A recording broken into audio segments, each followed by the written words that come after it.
नमस्कार दोस्तों, और आईएएस पीसीएस मास्टर क्लास में आप सभी का हार्दिक स्वागत है।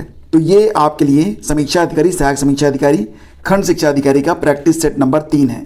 प्रतिदिन प्रैक्टिस करते रहिए। ये जो प्रश्न हैं ये आपको बिहार शिक्षक भर्ती परीक्षा में जो जीएस का प्रश्न पत्र होगा या उसमें जो जीएस के प्रश्न पूछे जाएंगे उसके लिए, साथ ही साथ अन्य प्रतियोगी परीक्षाओं के लिए जैसे कि यूपी ट्रिपल एससी और अदर स्टेट लेवल की जो परीक्षाएं होंगी उसमें भी ये प्रश्न आपकी बहुत हेल्प करेंगे।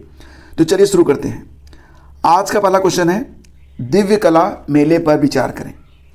पहला कथन है, देश भर में दिव्यांग कारीगरों, शिल्पकारों तथा हस्तकारों के जीवन में आत्मनिर्भरता लाने के लिए उनके उत्पादों के प्रदर्शन एवं विपणन के लिए यानी कि मार्केटिंग के लिए एक मंच प्रदान करने के लिए देश भर के प्रमुख शहरों में दिव्य कला मेलों का आयोजन किया जाता है। ये कथन बिल्कुल करेक्ट है। दिव्य कला मेले का आयोजन सामाजिक न्याय एवं अधिकारिता मंत्रालय के दिव्यांगजन अधिकारिता विभाग की योजना है। दूसरा कथन भी यहाँ पर सही है। अब यहाँ पर जो आपको उत्तर देना है वो इसी कूट के मुताबिक देना है। केवल एक सही है, केवल 2 सही है, सही तो दोनों हैं, तो इसका सही जवाब बनेगा ऑप्शन सी। तो दोस्तों आपको बता दें कि जो पहला दिव्य कला मेला आयोजित किया गया था वो नई दिल्ली में आयोजित हुआ था 2 से लेकर 7 दिसंबर 2022 तक। इसके बाद दूसरा दिव्य कला मेला यह फरवरी 2023 में 16 से 25 फरवरी के बीच में मुंबई में आयोजित किया गया था। तीसरा मेला 12 से 21 मार्च 2023 को भोपाल मध्य प्रदेश में आयोजित किया गया। तो ऐसे प्रश्न आपको मिलेंगे देखने को, ठीक है। और यहाँ पर जो प्रश्नों का प्रकार आप देख रहे हैं, टाइप, पैटर्न, तो ऐसे ही प्रश्न अब यूपीपीएससी की हर परीक्षा में पूछे जा रहे हैं। तो ऐसे प्रश्नों के लिए खुद को तैयार कीजिए। आपका अगला प्रश्न होगा कि नासा और इसरो द्वारा विकसित उपग्रह जिसका नाम है निसार, निसार का फुल फॉर्म होगा NASA ISRO synthetic aperture radar, ठीक है, ये इसका फुल फॉर्म है। तो यह किस प्रकार का उपग्रह है? देखो फ्रेंड्स, ये जो निसार है यह किस प्रकार का उपग्रह है? तो यह एक पृथ्वी अवलोकन उपग्रह है, यानी कि अर्थ ऑब्जर्वेशन सैटेलाइट, EOS। सही जवाब इसका ऑप्शन ए है। और निसार का प्रक्षेपण अभी नहीं किया गया है, इसे अगले वर्ष प्रक्षेपित किए जाने की योजना है। इसका उपयोग कहाँ पर किया जाएगा? कृषि मैपिंग और भूस्खलन के जोखिम वाले क्षेत्रों का अध्ययन करने सहित विभिन्न उद्देश्यों के लिए इसका उपयोग किया जाएगा। निसार काफ़ी हेल्प करेगा हमारे कृषि और जलवायु संबंधित जो घटनाएं होती हैं उसको समझने में। अगला क्वेश्चन है, मुख्य चुनाव आयुक्त और चुनाव आयुक्तों की नियुक्ति प्रधानमंत्री की अध्यक्षता वाली 3 सदस्यीय समिति की संस्तुति के आधार पर करने के लिए सर्वोच्च न्यायालय के फैसले में 3 सदस्यीय समिति में कौन एक शामिल नहीं रहेगा? यानी कि यहाँ पर जो प्रश्न है वो ये है कि जो हमारे चीफ इलेक्शन कमिश्नर होते हैं और जो इलेक्शन कमिश्नर होते हैं इनकी जो नियुक्ति होगी वो प्रधानमंत्री की अध्यक्षता वाली 3 सदस्यों की एक समिति करेगी। हालांकि अभी संसद के द्वारा इस पर एक कानून बनाया जाना शेष है, तो जब तक कानून बन नहीं जाता है तब तक ये जो 3 सदस्यीय समिति है यही मुख्य चुनाव आयुक्त और चुनाव आयुक्तों की नियुक्ति करेगी। इसमें कौन एक शामिल नहीं रहेगा ये प्रश्न है। तो प्रधानमंत्री की अध्यक्षता में ये समिति काम करेगी तो प्रधानमंत्री शामिल रहेंगे, लोकसभा में विपक्ष के नेता भी शामिल रहेंगे और देश के मुख्य न्यायाधीश भी। यानी कि यहाँ पर जो ऑप्शन बी है सॉलिसिटर जनरल वाला यही गलत है, यही शामिल नहीं रहेंगे इस समिति में, बाकी 3 लोग शामिल रहेंगे। देखो फ्रेंड्स, आपको बता दें कि न्यायमूर्ति KM जोसेफ वाली 5 सदस्यीय संवैधानिक पीठ ने अभी हाल ही में कहा है कि जब तक संसद से कानून नहीं बन जाता तब तक ये व्यवस्था लागू रहेगी। अगला क्वेश्चन है, राजस्थान में 19 नए जिलों और 3 नए संभागों के गठन के बाद प्रदेश में जिलों की संख्या 33 से बढ़कर कितनी हो गई है?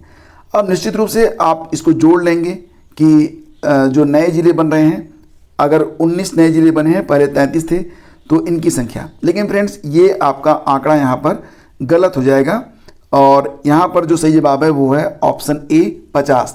इसको आप बिल्कुल रट लेना। तो कुल ज़िले बन गए हैं 50 और नए संभाग हो गए हैं 7 से बढ़कर 10। 19 नए ज़िले और 3 नए संभागों के गठन घोषणा राजस्थान की मुख्यमंत्री जो हैं अशोक गहलोत जी के द्वारा की गई है। जिलों की संख्या के आधार पर अब राजस्थान जो है वो 50 जिलों के साथ देश में तीसरे स्थान पर आ गया है। सबसे ज़्यादा जिलों के साथ पहले स्थान पर उत्तर प्रदेश है 75 जिले, दूसरे स्थान पर मध्य प्रदेश है 52 जिले और अब तीसरे स्थान पर आ गया आपका राजस्थान कुल 50 जिलों के साथ।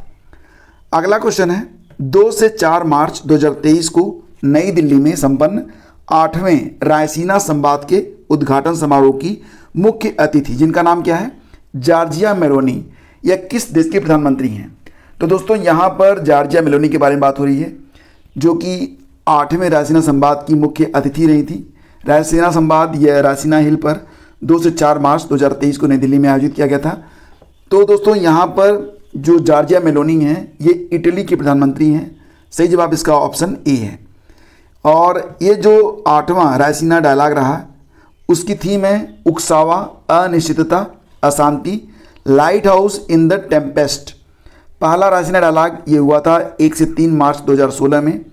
रायसीना डायलॉग जियो पॉलिटिक्स, जियो स्ट्रेटजिक मुद्दों पर चर्चा के लिए भारत की पहल पर आयोजित एक वार्षिक सम्मेलन है।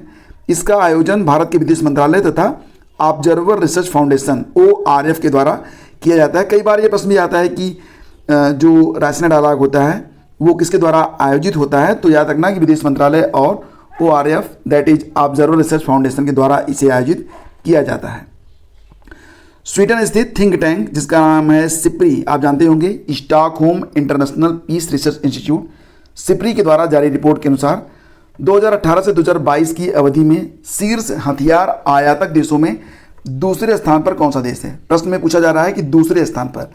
अक्सर आपको ये पूछा जाता है कि शीर्ष हथियार आयातक देश कौन सा है, तो आपको याद रहता है भारत, लेकिन दूसरे स्थान पर है सऊदी अरब, ये भी याद रखना। तीसरे स्थान पर कतर है, चौथे स्थान पर है ऑस्ट्रेलिया। यहाँ पर पूरे जो विकल्प हैं वो क्रम से दिए गए हैं, यानी कि सबसे ज़्यादा हथियारों का आयात किया गया भारत के द्वारा, फिर सऊदी अरब के द्वारा, फिर कतर के द्वारा, फिर ऑस्ट्रेलिया के द्वारा। तो दोस्तों यहाँ पर आपको बता दें कि जो शीर्ष निर्यातक 3 देश हैं उनमें अमेरिका, रूस और फ्रांस हैं, जबकि हथियार आयात में पाकिस्तान भी पीछे नहीं है, वो दुनिया में 8वें स्थान पर है। तो भैया कैसे वो छोड़ दें हथियारों से खेलना, हथियार तो मंगाएंगे वो। भारतीय संविधान के अनुच्छेद 14 में लिखा हुआ कानून के समक्ष समानता किस देश के संविधान से लिया गया है? जैसा कि आप जानते हैं कानून के समक्ष समानता इसका वर्णन अनुच्छेद 14 में किया गया है, तो ये लिया किस देश से गया है? Britain, USA, France. तो दोस्तों ये लिया गया है ब्रिटेन से। ध्यान से देखिएगा कि कानून के समक्ष समानता ये लिया गया ब्रिटिश संविधान से, जबकि कानूनों के समान संरक्षण की अवधारणा ये लिया गया है अमेरिकी संविधान से। तो दोनों में थोड़ा सा अंतर है, मिलते जुलते शब्द हैं, लेकिन जो डिफरेंस है वो आप देख रहे हैं और इनको आपको याद रखना है।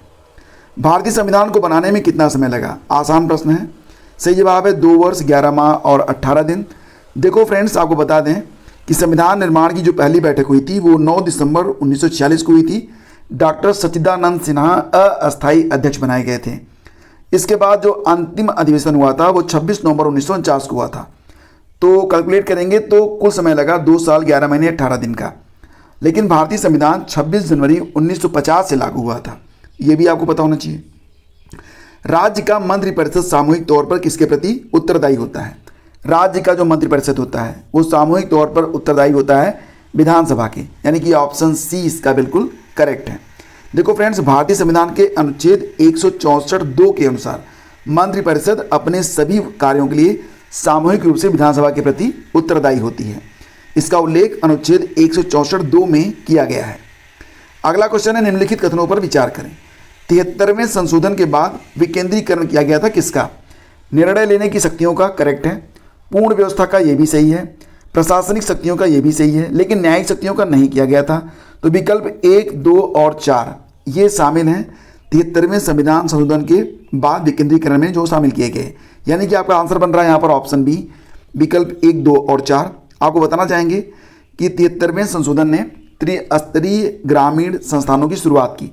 इस संशोधन के बाद ग्राम स्तर पर ग्राम पंचायतें, जिला स्तर पर पंचायत समितियां और जिला परिषद अस्तित्व में आया। इसके अलावा इस अधिनियम के तहत हर 5 वर्ष में प्रत्यक्ष और नियमित चुनाव, अनुसूचित जातियों और जनजातियों के लिए अनिवार्य कोटे के प्रावधान को जरूरी किया गया। खास बात कि इस अधिनियम में पंचायतों के सभी स्तरों पर 1/3 सीटें महिलाओं के लिए आरक्षित करना जरूरी कर दिया गया, यानी कि महिलाओं को 1/3 सीटें दे दी गई हैं। कब दी गई थी? 73वें संविधान संशोधन के पश्चात। इसके बाद फ्रेंड्स आगे बढ़ते हैं। अगला क्वेश्चन है राज्यसभा में प्रतिनिधित्व में शामिल हैं कौन कौन?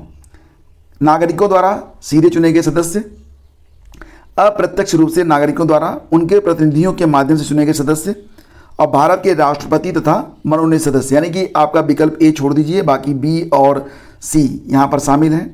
तो आंसर बनेगा उपरोक्त में एक से अधिक विकल्प सही हैं। जवाब देंगे आप ऑप्शन डी को। तो भारतीय संविधान के अनुच्छेद 84 के अनुसार राज्यसभा के सदस्यों का निर्वाचन राज्य विधानसभाओं के निर्वाचित सदस्यों द्वारा आनुपातिक प्रतिनिधित्व पद्धति के अनुसार एकल संक्रमणीय मत के आधार पर होता है, ये याद रखना। इसके अलावा भारत के राष्ट्रपति द्वारा राज्यसभा के लिए 12 सदस्य मनोनीत भी किए जाते हैं, ये भी आपको पता होना चाहिए।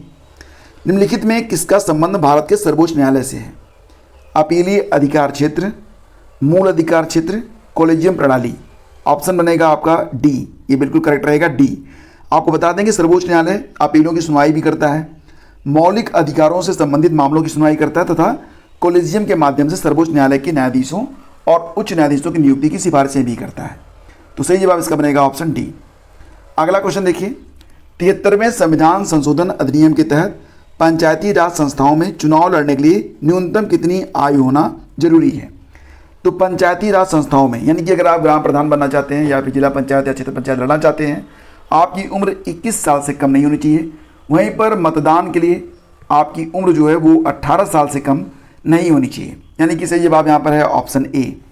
इसके बाद अगला क्वेश्चन है कि भारत में जिला स्तर पर उपभोक्ता विवाद निवारण के संदर्भ में कौन सा कथन सही नहीं है? तो जिला स्तर पर उपभोक्ता विवाद निवारण, पहला कथन है राज्य सरकार यदि उचित समझे तो एक ही जिले में एक से अधिक जिला फोरम की स्थापना कर सकती है, करेक्ट है। जिला फोरम के सदस्यों में एक महिला होगी, करेक्ट है। जिला फोरम उन शिकायतों पर विचार करता है जहां वस्तुओं या सेवाओं का मूल्य रुपये 50 लाख से अधिक नहीं होता, ये गलत है। 1 करोड़ होना चाहिए था, ये अगर 1 करोड़ होता तभी सही होता। फिलहाल यहाँ पर 2 ही विकल्प सही हैं, विकल्प ए और बी। तो आप उत्तर क्या देंगे? Option D. उपरोक्त में एक से अधिक विकल्प यहाँ पर सही हैं। तो दोस्तों, उपभोक्ता संरक्षण की धारा 38(1) के अनुसार राज्य सरकार यदि उचित समझे तो एक जनपद में एक से अधिक जिला विवाद निपटारा आयोग फोरम की नियुक्ति कर सकती है। और उपभोक्ता संरक्षण अधिनियम 2019 के नियम 4(3) के अनुसार जिला उपभोक्ता फोरम में कम से कम एक महिला सदस्य जरूर होनी चाहिए। दावे की अधिकतम राशि 1 करोड़ रुपए है, इसलिए विकल्प सी गलत है। और ये आज का अंतिम प्रश्न है। प्रश्न है कि एक पंचायत समिति किस स्तर पर एक पंचायती राज संरचना का संचालन करती है? एक पंचायत समिति किस स्तर पर एक पंचायती राज संरचना का संचालन करती है दोस्तों? तो इसका आंसर बनेगा जिला स्तर पर, ग्राम पंचायत स्तर पर, ब्लॉक स्तरीय।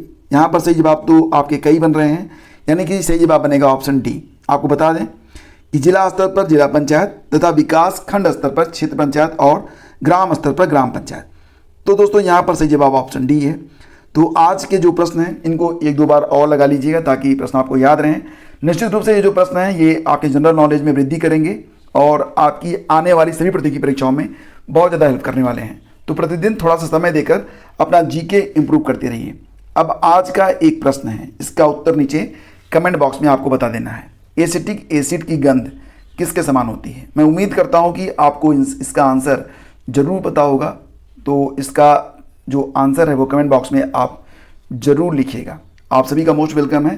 पीडीएफ चाहिए तो आप Telegram channel IAS PCS master class या फिर स्टडी विद ज्ञान प्रकाश पर आ सकते हैं। वहाँ पर आपको पीडीएफ कल मिलेगी, ठीक है। मैं 1 दिन के बाद पीडीएफ भेजता हूँ और ख़ास तौर से IAS PCS मास्टर क्लास पर पीडीएफ आपको अवेलेबल करवा दी गई है। ये तीसरा टेस्ट है।